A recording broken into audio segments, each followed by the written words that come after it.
Hello, कशा आहात सगळे? मजेत ना? मी अनघा. तुम्हा सगळ्यांचं पुन्हा एकदा आपल्या चॅनलवरती स्वागत आहे.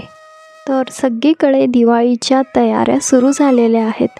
तर आपला आजचा व्हिडिओ दिवाळी स्पेशल व्हिडिओ असणार आहे.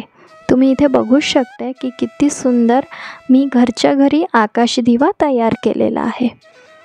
तर तो कसा तयार करता येईल आपल्याला घरच्या घरी, हे मी आज तुम्हा सगळ्यांसाठी घेऊन आलेली आहे. चला तर मग आपल्या व्हिडिओला सुरुवात करूयात. आणि ॲडव्हान्समध्ये तुम्हा सगळ्यांना दिवाळीच्या खूप खूप शुभेच्छा. तर इथे मी हा असा ज्यूटचा कापड घेतलेला आहे. तुम्हाला हा ऑनलाईन मिळून जाईल किंवा स्टेशनरी शॉपमध्ये सुद्धा मिळू शकतो. माहिती नाही, तुम्हाला चेक करावं लागेल, पण ऑनलाईन हे नक्कीच मिळून जाईल. आणि मी याची लिंक देऊ शकत नाही, कारण हा माझ्याकडे खूप वर्षाआधी मी हा घेतलेला होता, तर मला याची लिंक मिळाली नाही. जर मला याची लिंक मिळाली तर मी नक्कीच टाकेन. तर या पद्धतीचा असतो तो, मागून थोडं त्याला प्लास्टिक असतं. या पद्धतीचं आपल्याला ज्यूटचं कापड मिळून जाईल. तर या इथे मी 43 सेंटीमीटरचं कापड घेतलेलं आहे आणि त्याला आपल्याला कट करून घ्यायचं आहे. हे डबल फोल्डमध्ये आहे, त्यामुळे आपण डबल फोल्डमध्येच याला कट करून घेऊयात, म्हणजे आपल्याला याचे 4 भाग मिळून जातील. तुम्ही इथे बघू शकता, मी इथे तुम्हाला दाखवलेलं आहे. 43 सेंटीमीटर आहे आपलं कापड. तर मी एवढं 43 सेंटीमीटर कापड आपलं कट करून घेतलेलं आहे. आणि आता आपल्याला याचं चौकोन असं बनवायचं आहे. तर त्यासाठी मी याला उभं ठेवून वरच्या आणि खालच्या बाजूला स्टेपलरनी पिन मारून घेतलेली आहे. त्यामुळे आपल्याला एक स्टेबल असं हे मिळेल. आणि त्यानंतर मी याला स्टिक करायला ग्लूगनचा वापर केलेला आहे. तर या इथे तुम्ही बघू शकता, मी इथे स्टेपल करून घेतलेलं आहे. आधीच मी खाली करून घेतलेलं होतं. आणि या इथे मी तुम्हाला दाखवते, अगदी काठांना पकडून आपल्याला स्टेपल करायचं आहे. तुम्ही इथे बघू शकता. आणि त्यानंतर आपण ग्लूगनच्या सहाय्याने याला पूर्णपणे चिपकवून घेऊयात. तर या पद्धतीने आपलं बेस तयार झालेला आहे. तुम्ही इथे बघू शकता, मी इथे ग्लूगनच्या सहाय्याने चिपकवलेलं होतं. तर त्याला परत दुसऱ्या बाजूने या पद्धतीने आपल्याला छान फोल्ड मारून घ्यायचं आहे आणि प्रेस करून घ्यायचं आहे. आता तुम्ही बघू शकता, आपलं बेस तयार झालेला आहे. आता आपण याला कसं डेकोरेट करायचं आहे हे मी पुढे तुम्हाला सांगते. तर या इथे मी या प्रकारे एक ट्रायंगल कापून घेतलेला होता. कागदावर ड्रॉ करून त्याला कापून घेतलेलं होतं. आणि या पद्धतीने आपले ट्रायंगल सगळे सारखे यावेत म्हणून आपण आधीच कागदाने असं एक ट्रायंगल बनवून, किंवा कुठलाही आपल्याला शेप हवा असेल तो आधीच आपण एका कागदावरती बनवून घ्यायचा. आणि त्यानंतर त्याला कट करून ठेवून त्याला ट्रेस करत जायचं, म्हणजे आपली कुठलीही डिझाईन अनइवन होत नाही. आपली सगळी डिझाईन एकसारखी येते. त्यासाठी ही ट्रिक तुम्ही सुद्धा वापरत चला. आणि या इथे मी आता कागद ठेवून आपले पूर्ण ट्रायंगल्स तयार करून घेतलेले आहेत. या पद्धतीने आपल्याला चारही बाजूला या प्रकारे ट्रायंगल्स बनवून घ्यायचे आहेत. आणि तुम्ही बघू शकता, या बाजूला आणि त्या बाजूला मिळून असे ट्रायंगल्स आपले तयार झालेले आहेत. आता आपण याला कलर करायचा आहे. तर इथे मी ॲक्रेलिक कलरचा वापर करते आहे. आणि तुम्हाला आवडेल त्या रंगाचा तुम्ही वापर इथे करू शकता. इथे मी ऑल्टरनेट असा रंग वापरलेला आहे, लाल आणि पिवळा. तर मी एका बाजूला लाल देते आहे आणि एका बाजूला पिवळा देते आहे. या पद्धतीने आपण पूर्णपणे याला पूर्ण या ट्रायंगल्सला या पद्धतीने कलर करून घ्यायचं आहे. आता तुम्ही इथे बघू शकता, माझे पूर्ण ट्रायंगल्स या पद्धतीने कलर करून झालेले आहेत. तुम्ही तुमच्या चॉईसनुसार इथे रंग चेंज करू शकता आणि कुठले वेगळे रंगसुद्धा वापरू शकता. आता या इथे आपल्याला सेंटरमध्ये मिरर लावायचं आहे. तर तुम्ही याची हाईट मोजून घ्या आणि त्याचं हाफ करून तुम्हाला सेंटर मिळून जाईल.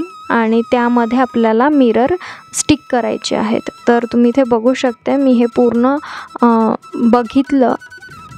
मेजरमेंट करून घेतलेलं आहे की आपल्याला कशा पद्धतीने काच लावायचे आहेत, आणि त्याचं हाफ करून आपण मध्ये सेंटर मिळाल्यानंतर त्याच्यासुद्धा खालच्या बाजूला हाफ असं करून दुसरे काच लावून घेतलेले आहेत. तर तुम्ही इथे बघू शकता मी हे सगळं पेन्सिलने मार्क आधीच करून घेतलं आहे, आणि त्यानंतर आपल्याला फेविकॉलच्या सहाय्याने या पद्धतीने मिरर स्टिक करून घ्यायचे आहेत. या पद्धतीने मी 5ही मिरर फेविकॉलच्या सहाय्याने स्टिक करून घेतलेले आहेत. आता आपल्याला या मिरर्सला डेकोरेट करायचं आहे. तर त्यासाठी मी इथे वूलनचा वापर केलेला आहे. तर या पद्धतीने आपल्याला आधीच फेविकॉल लावून घ्यायचा आहे, आणि या पद्धतीने आपल्याला लोकर चिपकवत जायचं आहे. आता या इथे मी 2 राऊंड्स घेतलेले आहे लोकरचे. जर तुम्हाला अजून जाड हवं असेल, थिक हवं असेल, तर तुम्ही 3-4 राऊंडसुद्धा घेऊ शकता या इथे. पण मी इथे मला 2च हवे होते, त्यामुळे मी 2 राऊंड असे लोकरचे घेतलेले आहेत आणि या पद्धतीने स्टिक करून घेतलेला आहे. तर आपला सेंटरचा मिरर जो आहे तो मोठा आहे, आणि बाकी वरचे 2 आणि खालचे 2 हे छोटे आहेत. तर या इथे मी या छोट्या मिरर्सला लाल रंगाचं आणि पिवळ्या रंगाचं लोकर वापरती आहे. तर या इथे बघू शकता तुम्ही. तर या पद्धतीने तुम्हाला आवडतील ते कलर कॉम्बिनेशन इथे तुम्ही यूज करू शकताय. आणि आता या इथे मी आपले कट मिरर्स असतात, तर ते मी इथे वापरलेले आहे. हे पाकळींच्या शेपचे आहेत मिरर्स. तुम्हाला आवडतील त्या पद्धतीचे तुम्ही इथे मिररसुद्धा वापरू शकताय. आणि अजून तुम्हाला दुसरं काही हवं असेल इथे स्टिक करायला, तर तुम्ही ते सुद्धा वापरू शकताय. तर या पद्धतीने मी छोटे छोटे मिरर्स स्टिक करून घेतलेले आहे. फेविकॉलच्या सहाय्याने मी स्टिक करून घेतलेला आहे. आणि आता मला काचेभोवतीसुद्धा एक लाईन हवी होती, त्यासाठी मी इथे 3D आउटलाइनरचा वापर केलेला आहे. आणि इथे विरुद्ध रंग घेतलेले आहेत मी. आपलं पिवळा लोकर आहे, तर त्याच्या बाजूला लावलेल्या काचेला मी लाल रंगाचं 3D आउटलाइनर करून घेतलेलं आहे.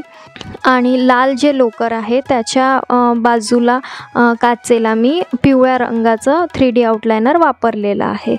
आणि आता या इथे तुम्ही बघू शकताय की आपले जे ट्रायंगल्स होते त्यावरती मी पिवळ्यावरती लाल 3D आउटलाइनरचा वापर करते आहे. आणि हे असं थोड्या थोड्या अंतरावर मी छोट्या छोट्या लाईन्स देते आहे. याने लुक खूप सुंदर येतो. असं वाटतं की आपण शिवलेलं आहे, ते एका धाग्याने, जाड धाग्याने छान शिवलेलं आहे, आणि इतकं सुंदर दिसतं ते दिसायला. त्यामुळे तुम्हीसुद्धा ही डिझाईन नक्की ट्राय करा आणि मला सांगा. तर या पद्धतीने आपल्याला लालच्या जागेवर आपल्याला पिवळ्यानी लाईन्स करून घ्यायचे आहेत, आणि पिवळ्याला आपल्याला लाल रंगाच्या 3D आउटलाइनरनी अशा छोट्या छोट्या लाईन्स करून घ्यायच्या आहेत. आणि या इथे मी परत छोटे मिरर्स वापरती आहे.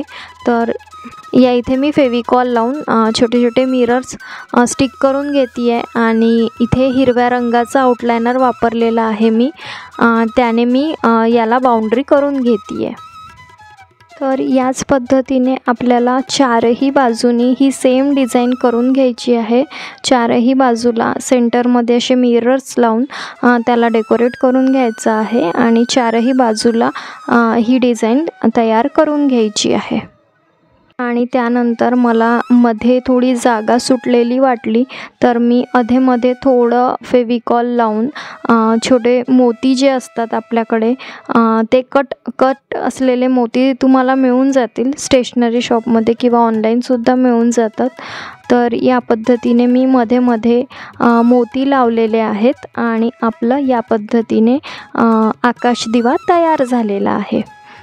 तुम्ही इथे बघू शकता किती सुंदर आपली डिझाईन तयार झालेली आहे.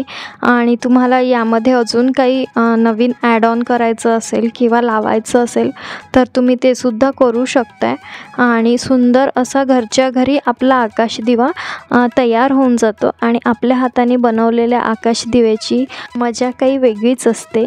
आणि दिवाळीला आपल्या हातचा आकाशदिवा आपण लावला आणि त्याला बघून आपल्याला मनाला जी शांतता मिळते ती खूप शब्दात व्यक्त करण्यासारखी नाही आहे ती. त्यामुळे तुम्हीसुद्धा नक्की यावर्षी हाताने आकाश दिवा तयार करा आणि घरी लावून बघा, तुम्हाला जर आवडला असेल तर.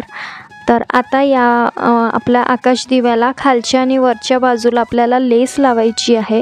तर या इथे मी या पद्धतीची पाईप असलेली लेस माझ्याकडे होती ठेवलेली, त्यामुळे मी या इथे ही लेस लावलेली आहे आणि त्यावरती मी आपल्या या डिझाईनला मॅच होणारी अशी ही कलरफुल लेस वापरती आहे.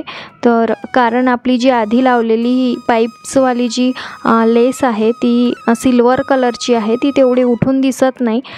त्यामुळे आपल्या रंगांना मॅच होणारी ही लेस मी त्यावरती लावलेली आहे आणि वरच्या बाजूनी ही साधी गोटापत्तीवाली आपली लेस जी मिळते ती मी वरच्या बाजूनी लावून घेतलेली आहे.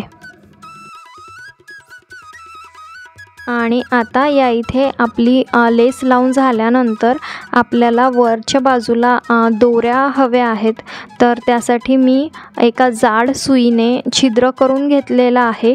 चारही बाजूला आपल्याला या पद्धतीने छिद्र करून घ्यायचे आहेत आणि अशी जाड लेस असेल आपल्याकडे किंवा कुठली जाड दोरी असेल तरी चालणार आहे आणि ती आतमध्ये इझिली जावी त्या छिद्राच्या, त्यासाठी मी तिला समोर सेलो टेप लावून घेतलेला आहे, मास्किंग टेप लावून घेतलेला आहे आणि या पद्धतीने तिला आत घालून गाठ मारून घेतलेली आहे आतल्या बाजूने. आणि या पद्धतीने दुसऱ्या बाजूने कट करून या पद्धतीनेच मास्किंग टेप लावून तिला आत घालून आतल्या बाजूने मी एक गाठ मारून घेतलेली आहे आणि चारही बाजूला अशा दोऱ्या लावून आपला आकाश दिवा तयार झालेला आहे. आणि जर तुम्हाला हा स्टेबल राहत नसेल तर तुम्ही इथे क्रॉस मध्ये काड्या फसवू शकता. 2 काड्या क्रॉसमध्ये आतमध्ये तुम्ही फसवून दिल्या तर ते चौकोन तुमचं जसंच्या तसं राहील आणि आपलं दिवाळी झाल्यानंतर आपला हा आकाश दिवा तुम्ही फोल्ड करून आरामात छान पॉलिथिनमध्ये रॅप करून तुम्ही ठेवू शकता. कारण आपला दिवा फोल्डेबल आहे त्यामुळे आपल्याला याला ठेवायलाही काही प्रॉब्लेम येणार नाही. आणि असा या पद्धतीने सुंदर फोल्डेबल आपला आकाश दिवा तयार झालेला आहे. आजचा व्हिडिओ आवडला असेल तर लाईक, शेअर आणि सबस्क्राईब नक्की करा. आणि आजचा हा नवीन व्हिडिओ तुम्हाला कसा वाटला मला कमेंट करून सांगायला विसरू नका.